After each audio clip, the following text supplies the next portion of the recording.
사실이란 게 있죠. 사실. 그죠? 보통 우리가 이제 팩트라는 말을 많이 쓰는데, 팩트요. 사실이 있어요. 어, 사실이 있고, 보면 사실은 어떻게 되어 있죠? 우리가 이제 사실에 대해서 얘기할 때 보통 육하 원칙에 의해서 얘기해라. 그래서, 얘기하잖아요. 누가 언제 어디서 무엇을 어떻게 했느냐, 뭐 이런 얘기를 하는데, 사실은, 보면은, 원인과 결과의 관계로 짜여져 있어요.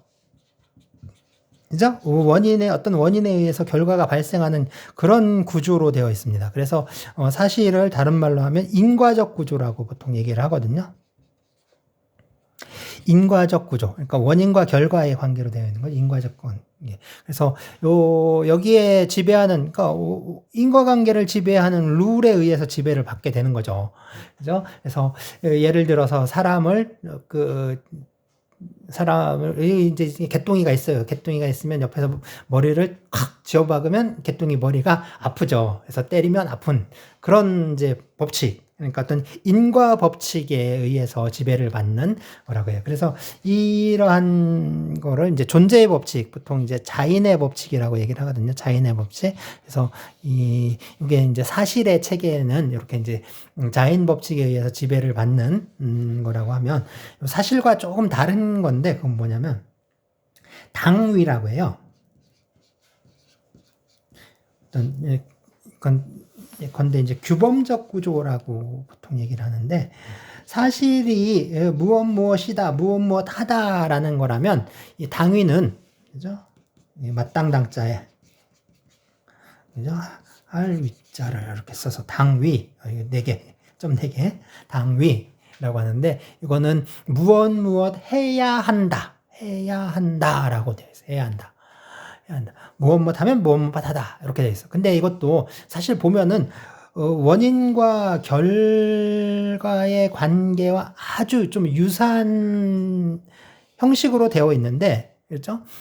이제 예컨대 사람의 재물, 그러니까 타인의 재물을 절취한 자는 6년 이하의 징역에 처한다. 뭐 이런 식으로 해가지고 앞에 뭐하면 무엇한다. 이런 식으로 이제 되어 있어요. 그래서 이런 원인과 결과와 아주 유사한 관계로 되어 있는데, 이건 좀 다르게 좀 알아두세요. 요건과 효과의 관계라고 얘기를 해요. 요건과 효과의 관계. 네, 요건과 효과의 관계. 요거는 좀 앞으로 저기 하면서 좀 중요한 내용이거든요. 이게 이 자체가 어디 무슨 시험에 나오고 그런 건 아니지만 가장 이제 베이스로 깔려 있어야 되는 아주 기초적인 내용이라고 생각을 하시면 돼요. 그래서 어떤 이 당위 또는 규범적 규범적 구조는 뭐냐면 요건과 효과의 체계로 되어 있다라는 건 꼭 알아주셔야 됩니다. 그래서 요거는 이게 자인의 법칙이라면 요거는 졸렌이라고 해요. 당위 법칙이라고 하죠. 당위 법칙. 그래서 이제 이런 구조로 이렇게 짜여져 있습니다. 이게 이제 사실과 당위의 구조라고 할 수가 있어요. 그래서 예를 들어서 그거예요. 철수가 만드기를 몽둥이로 때렸어요. 몽둥이로 때렸더니 팔이 부러졌습니다. 그러면 철수가 만드기를 몽둥이로 때렸다. 만드기에 팔이 부러졌다. 하는 건 뭐죠? 그건 바로 사실이에요. 사실. 그죠? 그래서 철수가 몽둥이로 때리는 그게 원인이 돼서 만드기에 팔이 부러졌다라는 결과가 발생하잖아요. 이건 원인과 결과의, 그쵸? 인과적 구조의 사실이라고 한다면, 이제 형법의 폭행죄에 의하면 또는 상해죄에 의하면 사람의 신체를 상해한 자는 7년 이하의 징역, 이제 또는 사람의 신체에 대해서 폭행을 가한 자는 2년 이하의 징역, 이런 식으로 이제 형사 처벌을 받게 됩니다. 그래서 철수가 만드기를 때려서 팔을 부러뜨렸다. 그래서 철수는 이제 그 징역 7년에 처해졌다. 이렇게 한다면 요거는 인과적 구조가 아니라 바로 요건과 효과의 구조라고 이렇게 얘기를 합니다. 요거 조금 달라요.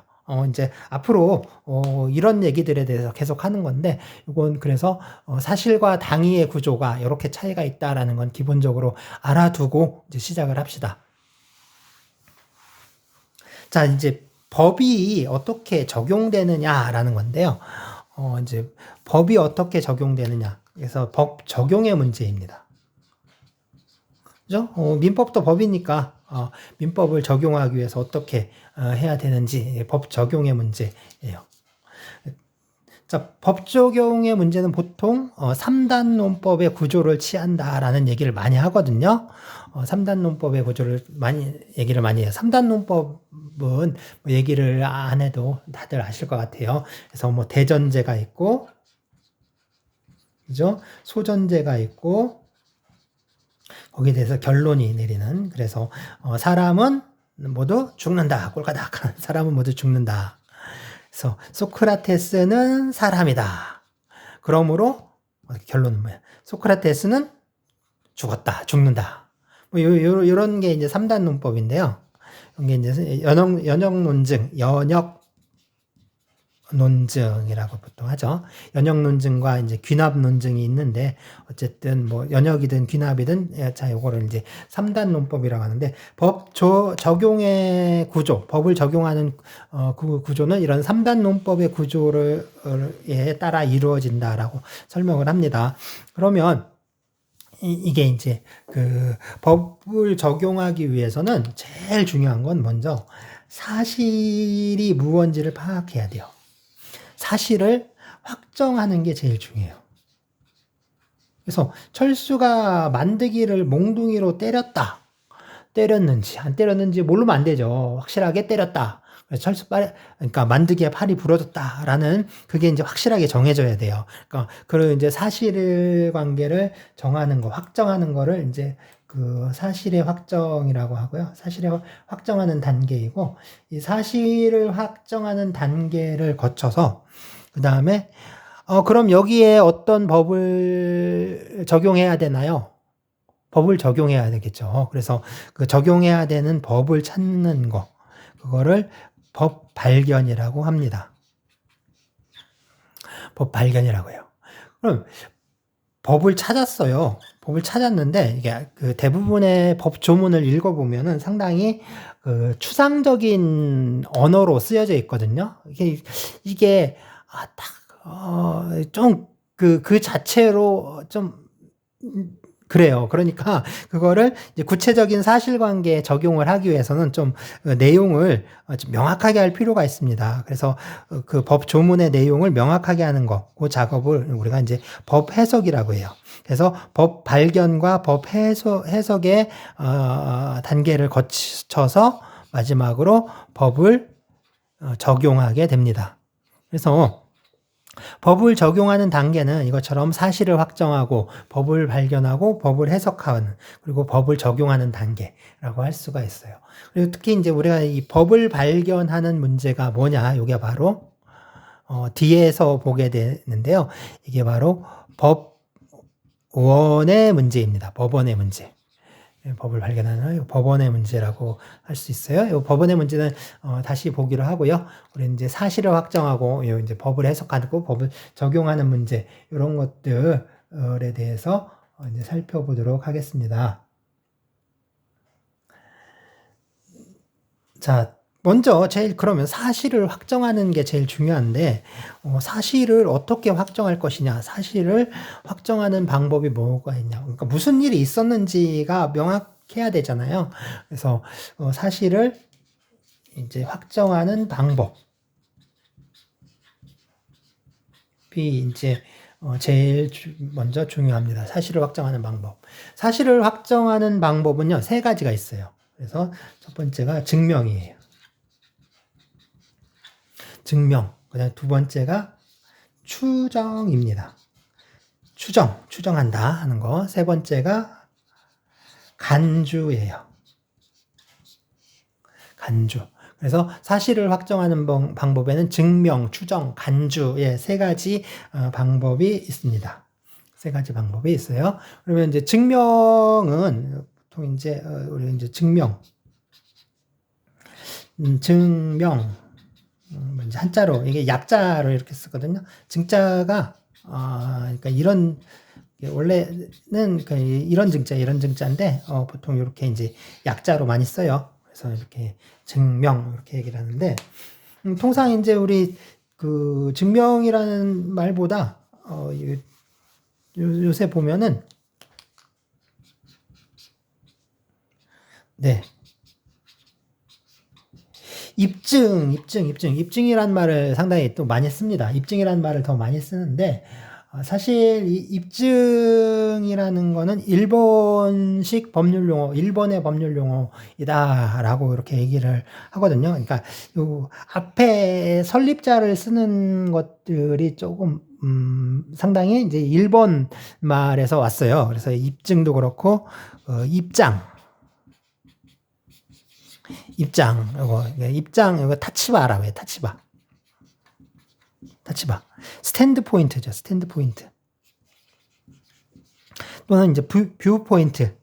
스탠드 포인트, 뷰 포인트 이렇게 이제 얘기할 수 있는데 요거 그러니까 서양의 스탠드 포인트 뭐 이제 또는 이제 그 뷰 포인트 이 말을 일본인 애들이 이제 타치바라고 해요. 타치바 이제 입장.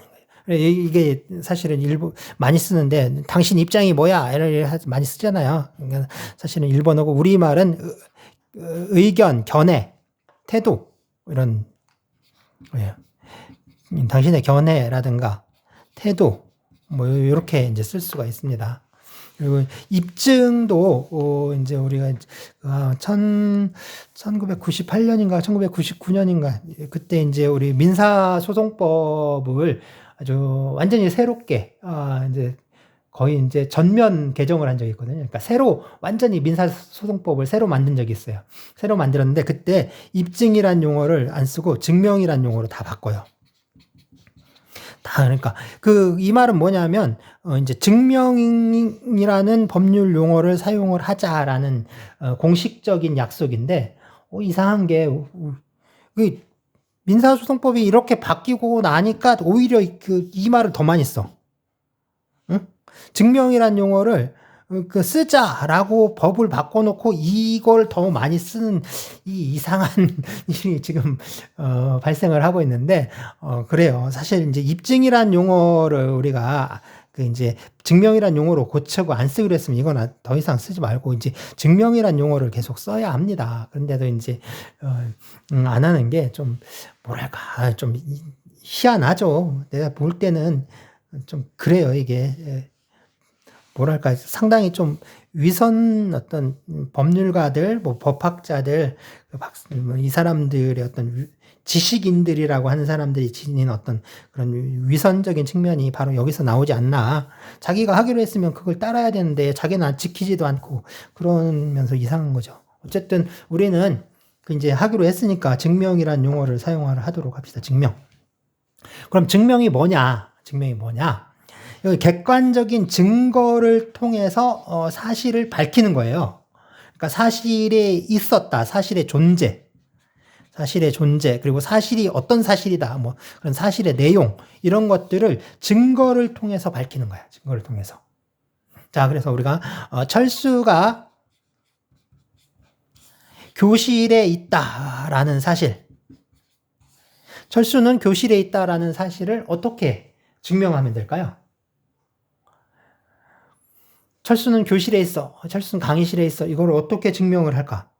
간단하죠. 교실 문을 열고 철수가 안에 앉아 있는 거, 자리에 앉아 있는 거를 이제 보여주면 돼요. 그런 게 이제 증명이에요. 객관적인 증거를 통해서 사실관계를 밝히는 거, 이게 바로 증명이에요. 그래서 이제 각종 소송법상의 어떤 증거에 관한 규정들, 그걸 이제 증거법이라고 하는데, 증거법 또는 증거법칙이라고도 하고 뭐 그런데 그거를 통해서 밝혀내는 걸 증명이라고 해요. 그럼 이게 이제 증명이라면 추정은 뭐냐면 어떤 사실이 있어요. 그러니까 A라는 사실이 있습니다. A라는 사실로부터 B라는 사실을 추론하는 거예요. 그러니까 추리하는 거지. 명탐정 코난처럼 그러니까 추론하는. 그러니까 이제 논리적으로 어떤 이제 이끌어내는 것을 말합니다. 그러면 철수가 교실에 있다라는 거를 어떻게 추정하느냐? 철수는 교실로에 들어갔다라는 사실이 있어요. 철수가 교실에 들어갔다. 내가 봤어. 철수가 교실에 들어갔어.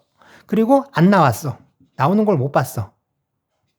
그럼 뭐예요? 철수는 어디 있죠? 철수는 교실에 있다가 되잖아요. 그죠?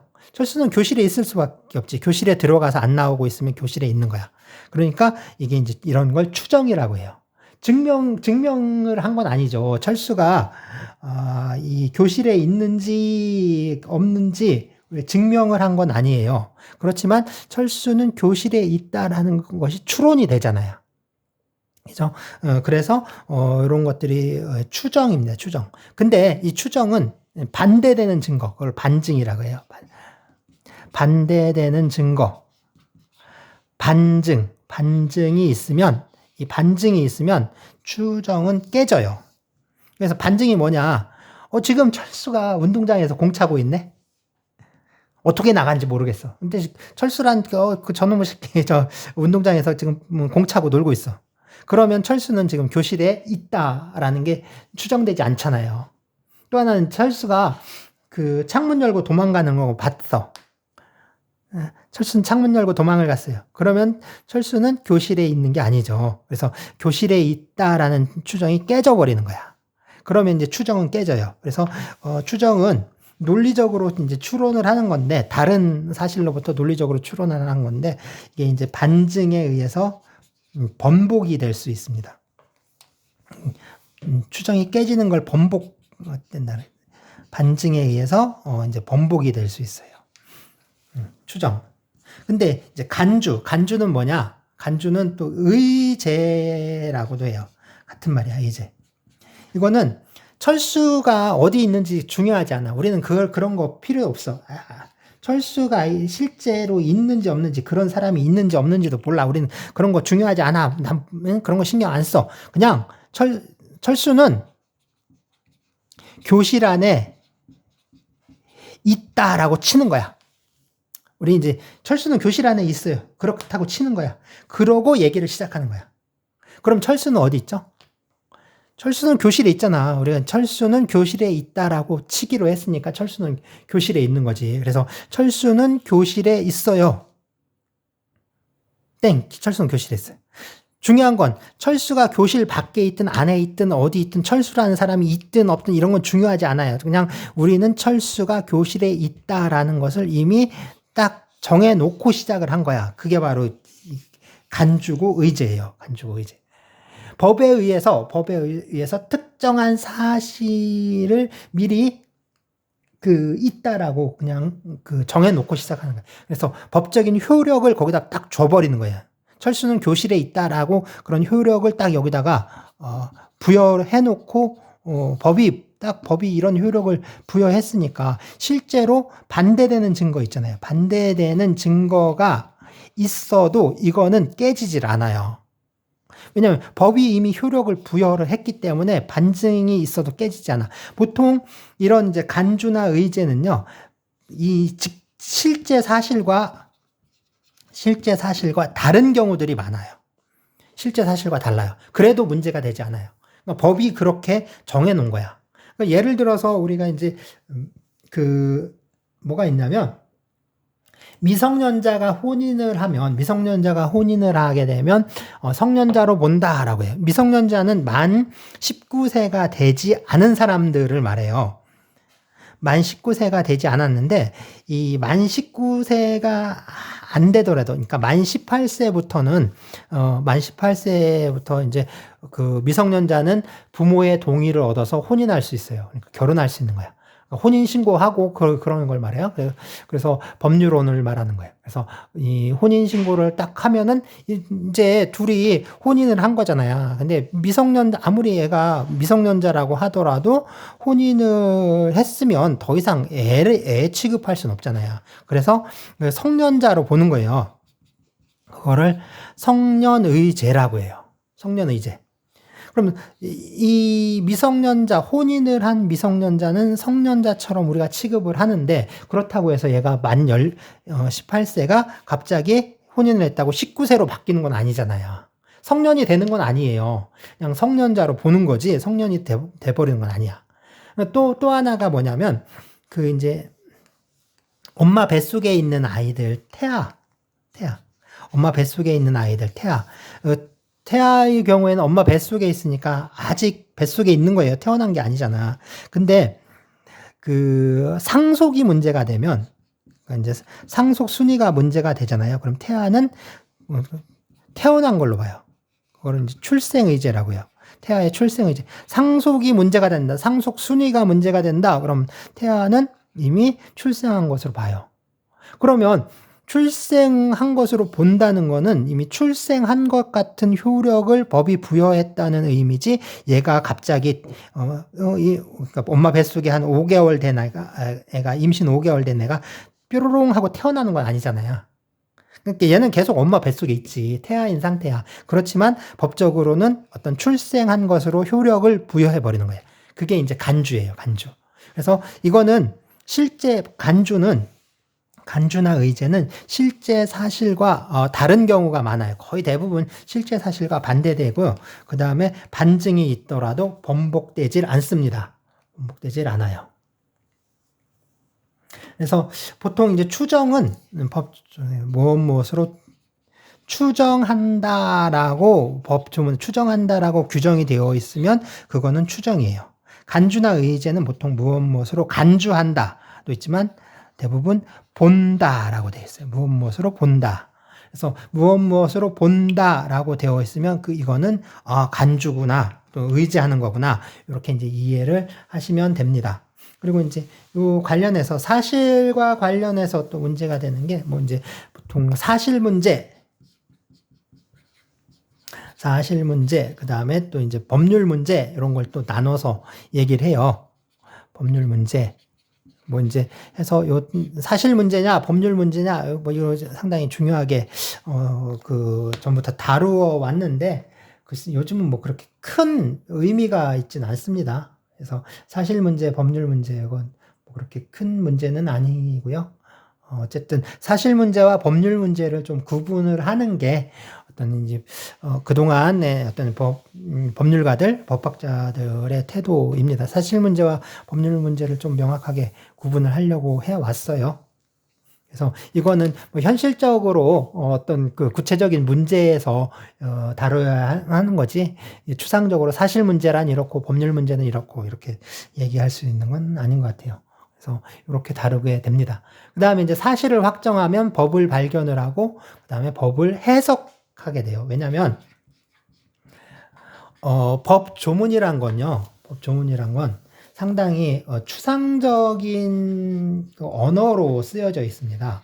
그렇다 보니까 이게 무엇을 의미하는 건지 좀 명확하게 하는 필요가 있어요. 그래서 이제 법의 법 조문의 내용을 좀 명확하게 해서 그런 이제 사실관계 적용을 할 수 있게 하는 거, 그거를 우리가 이제 해석이라고 하거든요. 해석 작업이라고 하는데, 해석은 누가 하느냐, 해석의 주체가 누구냐에 따라서 일단 유권 해석과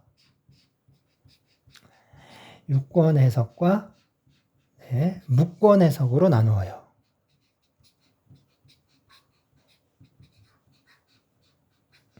유권 해석과 무권 해석으로 나누어요. 유권 해석, 무권 해석. 유권 있다는 거지. 권이 있어요. 권. 자, 요 권자는 좀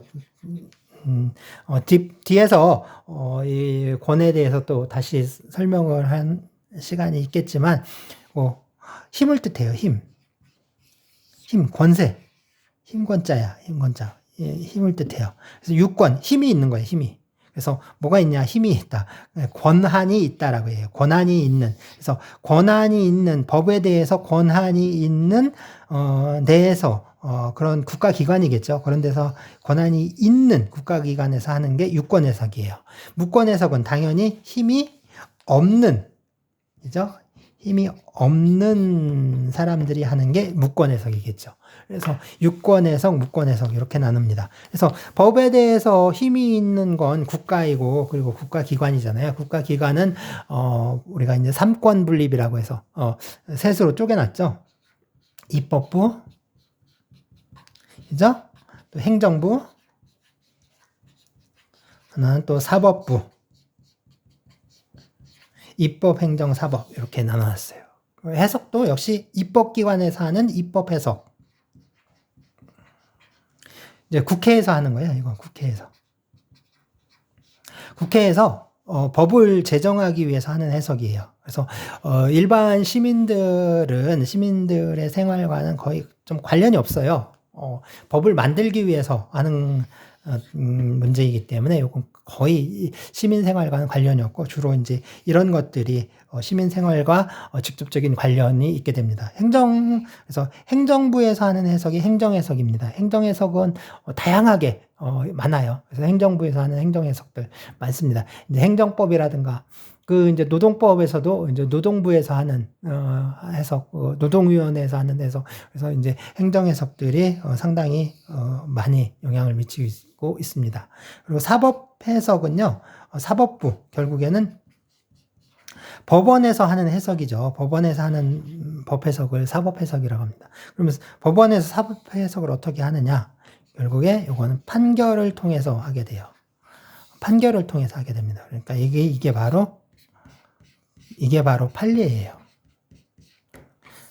법원의 사법 해석, 이게 바로 판례입니다. 판례. 네.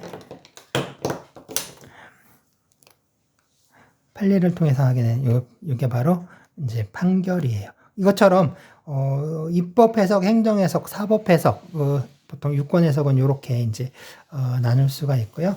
그다음에 무권 해석은 권한이 없는 국가기관이 아닌 데서 하는 거.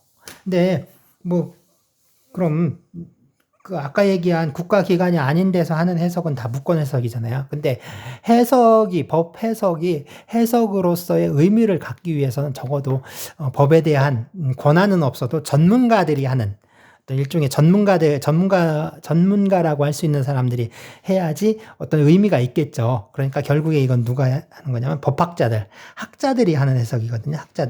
학자들이 하는 해석이라고 해서 학리 해석이라고 또 불러요. 이거요. 무권 해석. 학리 해석. 그렇죠? 학자들이 하는 거. 학자들이, 그렇죠? 이치를 따져가면서 한다 해서 학리 해석 이렇게 합니다. 학리 해석. 이렇게 이제 보통 얘기를 합니다. 자, 이게 이제 주체에 의해서, 이런 식으로 나누는 거예요. 입법 해석, 행정 해석, 사법 해석, 그 다음에 학리 해석 이렇게 나누고요. 그 다음에는, 해석의 방법에 따라 나눕니다. 해석의 방법에 따라 이제 크게 셋으로 나누는데요. 처음에 물리 해석, 이건 이제 물리예요. 말뜻대로 하는 거. 그래서 물리 해석을 또 다른 말로는 문언 해석이라고도 해요. 문언 해석. 뭐냐면 법 조문들을 보면 다 우리 언어로 되어 있잖아요. 말로 되어 있습니다. 말로. 그렇다 보니까 그 말의 뜻에 따라서 해석하는 게 바로 이제 물리 해석, 문헌 해석이에요. 그러니까 그 법 해석의 가장 기본적인 방법이라고 할 수 있어요. 가장 기본적인, 기초적인 거예요. 가장 기본적이고 기초적인 해석 방법이에요. 이게 가장 기초적인 해석 방법이에요. 물리 해석. 근데 물리 해석을 통해서 예를 들어서 이제 그 물리 해석 뭐가 있냐면 그러니까 타인의 재물을 절취한 자는 6년 이하의 징역에 처한다. 이게 절도죄인데 야간에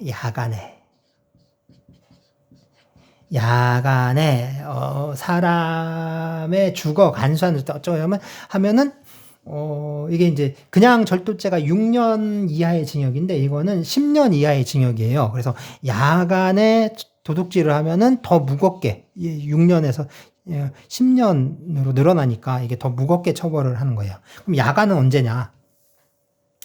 야간은 언제냐? 그래서 물어보면 그렇게 얘기해. 주간의 반대죠. 그래. 그럼 주간은 언제냐? 그러면 낮이요. 그럼 낮은 뭐야? 그럼 그 밤이 아닌 거죠. 그럼 밤은 야간이죠. 이렇게. 자, 야간, 주간, 낮, 밤. 계속 돌아요. 야간은 주간이 아닌 거, 주간은 낮은 밤이 아닌 거, 밤은 야간. 이렇게 뺑뺑뺑뺑 돌게 되는데, 도대체, 야간과 주간, 어떻게 나눠야 되느냐. 뭐, 이게 문제예요. 그래서, 이게 문제인데, 뭐, 이제, 아침 6시부터, 저녁 6시까지가 낮. 또, 다음 날, 아침 6시까지, 이제 오후. 그죠? 오전 6시까지 밤. 뭐, 이렇게 나누는 방법도 있긴 있는데, 이게, 생각을 해보세요. 겨울철에는, 거의 한 7시, 8시는 돼야 그때서부터 이제 좀 환해지거든요. 낮이라고 하면 좀 환해야잖아. 환해야 되고. 밤이라고 하면 좀 깜깜해야죠. 깜깜해야 밤이라고 할 수 있죠. 근데 거의 뭐 새벽에서 한 4시쯤만 돼도 깜깜해지는데 반대로 이제 여름이 되면은 뭐 5시만 되면 환해요. 그러다가 한 8시까지는 환하죠. 이렇게 환한데 밤이라고 하긴 그렇잖아요. 그죠? 그래서 낮과 밤. 자, 낮과 밤, 야간과 주간의 뜻이 뭐냐, 뜻. 무엇을 기준으로 할 거냐. 자, 낮이 뭐예요, 낮? 낮은 해가 떠서 해가 질 때까지를 낮이라고 해요.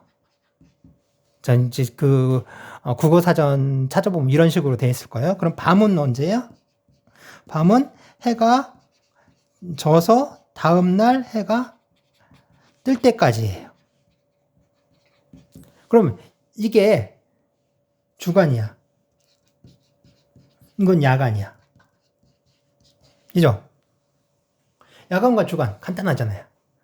이것처럼 야간에 사람의 주거, 간소하는 저택 이럴 때 야간의 의미가 뭐냐? 그건 해가 져서 그 다음날 해가 뜰 때까지가 야간이다. 라고 해석하는 게 바로 물리 해석이에요. 물리 해석, 문헌 해석. 말 뜻대로 해석하는 걸 말합니다. 이런 것들이 그러니까 법 해석의 가장 기초적인 그리고 기본적인 해석 방법이라고 할 수가 있어요. 그 다음에 물리 해석이 있고 그 다음에 논리 해석이 있습니다. 논리 해석 또는 논리 체계적 해석이라고 해요. 논리 체계적 해석. 뭐냐면 법이라는 건 하나의 어떤 체계, 시스템을 형성하고 있어요. 체계를 형성하고 있으니까 그러한 시스템, 체계에 맞게 해석하는 게 바로 논리 체계적 해석이에요. 그러한 이제 시스템에 맞게, 법의 체계에 맞게 해석을 하는 것이 바로 논리 체계적 해석이다라고 이해를 하시면 됩니다. 그리고 세 번째 방법은 이제 이건 하나의 시스템에 관한 거라면 그러니까 목적론적 해석이에요. 목적론적 해석인데 이 목적론적 해석은 법이 만들어진 그 법의 취지 또는 법의 목적에 따라서 해석을 하는 게 그 목적론적 해석이에요. 이거는 궁극적으로 두 가지 방법이 있는데 하나는 법을 만든 사람들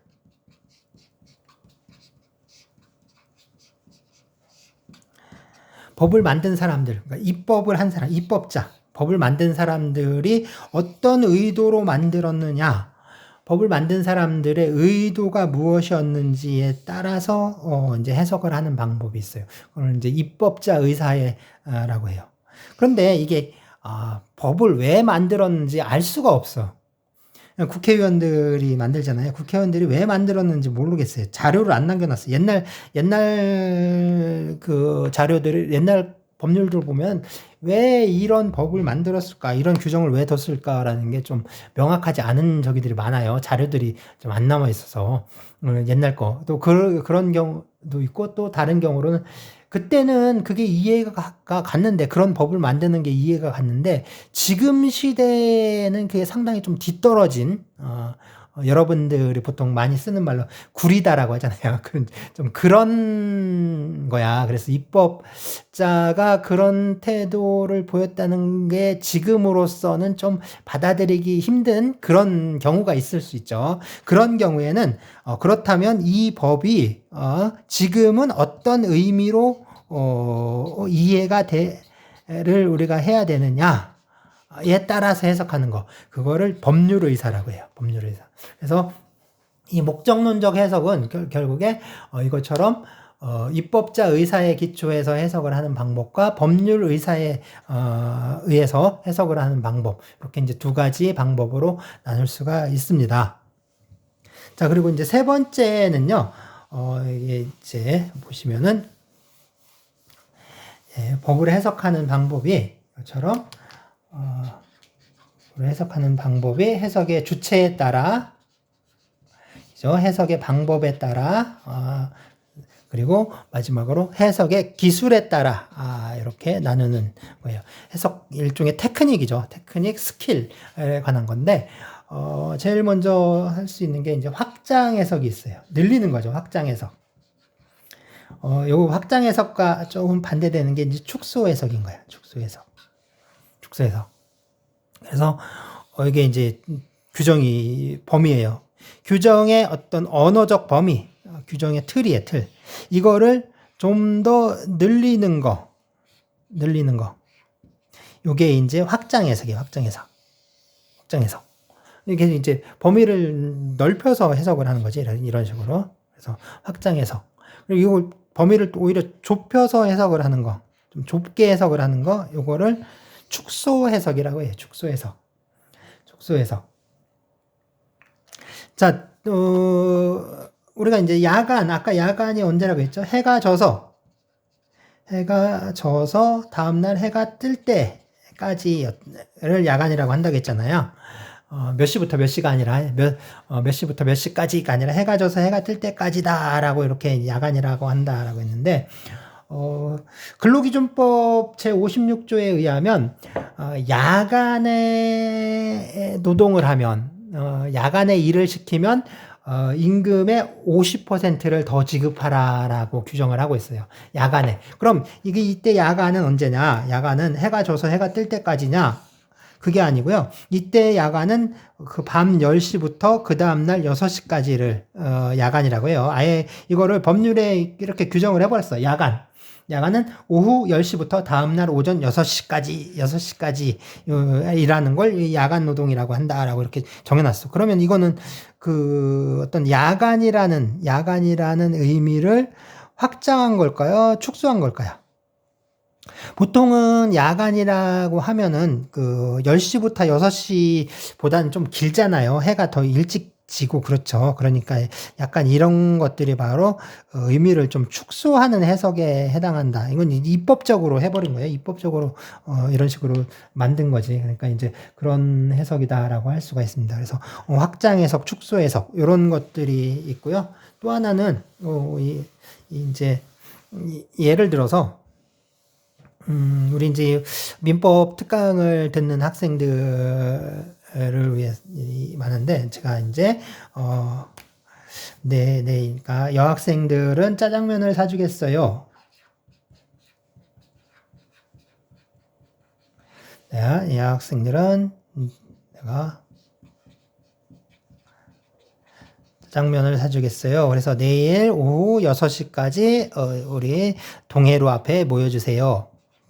동해로가 동해에 있나? 네. 하여튼 많이 어딘가 들어본 이름인 것 같은데요. 어쨌든 동해로 앞으로 저녁 오후 6시에 오세요. 그럼 짜장면을 사주겠습니다. 자, 여학생에 대해서는 이렇게 규정이 있잖아요. 여학생. 근데 그러면 생각을 해봅시다. 여학생은 그렇다면 우리 남학생은 어떻게 해야 되느냐? 자, 여학생에 대해서는 지금 규정이 있어요. 규정이 있어요. 근데 남학생에 대해서는 규정이 없었잖아요. 그럼 남학생은 어떻게 할 것인가? 라는 문제가 생기죠. 그래서 이런 경우에, 자, 여학생은 학생이죠. 여학생 학생이야. 남학생도 학생이지. 학생이라는 공통점을 갖고 있잖아요. 그죠? 학생이라는 공통점. 그래서 이 공통점에 기초해서 여학생에 적용되는 6시 짜장면은 남학생도 학생이기 때문에 같이 적용이 된다는 거야. 이렇게 적용할 수 있다는 거야. 즉, 남학생에 대한 규정은 없어요. 규정은 없지만 비슷한 규정, 공통의 성질을 갖고 있기 때문에 비슷한 규정을 끌어와서 적용을 하는 거. 이것을 바로 유추라고 해요. 끌고 오는 거, 비슷한 걸 끌어오는 거야. 유추. 그래서 이렇게 해석하는 것을 유추 해석이라고 해요. 유추 해석. 유추 해석. 그래서 공동의 성질이라든가 비슷한 점으로부터 그 규정을 끌어다가 적용하는 것을 유추 해석이라고 해요. 그런데 그게 아니라 이제 여학생은 여자라는 특징이 있죠. 여자들한테 지금 사주는 거예요. 짜장면을. 여자들한테. 예. 그러니까 남자는 여자가 아니죠. 남자는 여자가 아니니까. 그래가지고 그러면 트랜스젠더는요. 그런 얘기는 묻지 마시고, 네, 그런 얘기 묻지 마시고 일단은 우리가 남녀의 문제로 남녀 간에 지금 뭐 갈등을 조장하는 건 아니고, 그러니까 예를 드는 거니까. 그래서 여자와 남자는 서로 달라요. 다른 성질이 다른 거잖아. 법적으로 다르게 취급되는 거야. 다른 거기 때문에 여기에 적용되는 규정은 성질을 달리하는 이쪽에는 적용될 수 없는 거야. 이해가 되시죠? 그죠? 성질을 달리하는, 아까는 이 공통의 성질로부터 끌어왔다면 추해석이, 이건 반대되는 성질이 있는 거야. 반대되는 성질을 딱 부각을 시켜가지고, 이게 서로 다르기 때문에 이 규정을 이렇게 끌고 오는 것을 딱 차단하는 거야. 막아버리는 거야. 막아버리는 거. 그리고 이것처럼 이렇게 딱 막아가지고, 여학생에 관한 규정을 남학생에게로 적용할 수 없다라고 하는 거. 이거를 바로 반대 해석이라고 해요. 반대 해석. 자, 어렵진 않죠. 반대 해석. 그래서 이것처럼 해석의 어떤 기술, 테크닉, 뭐 스킬에 의해서 나누는 방법으로는 확장 해석, 그죠? 축소 해석, 유추 해석, 반대 해석, 뭐 이런 것들이 있습니다. 그래서 이런 방법들에 의해서 이렇게 이제 각 법 규정들을, 법 조문들을 이제 이렇게 해석을 할 수가 있습니다. 자, 오늘은 여기까지 이렇게 하도록 합시다.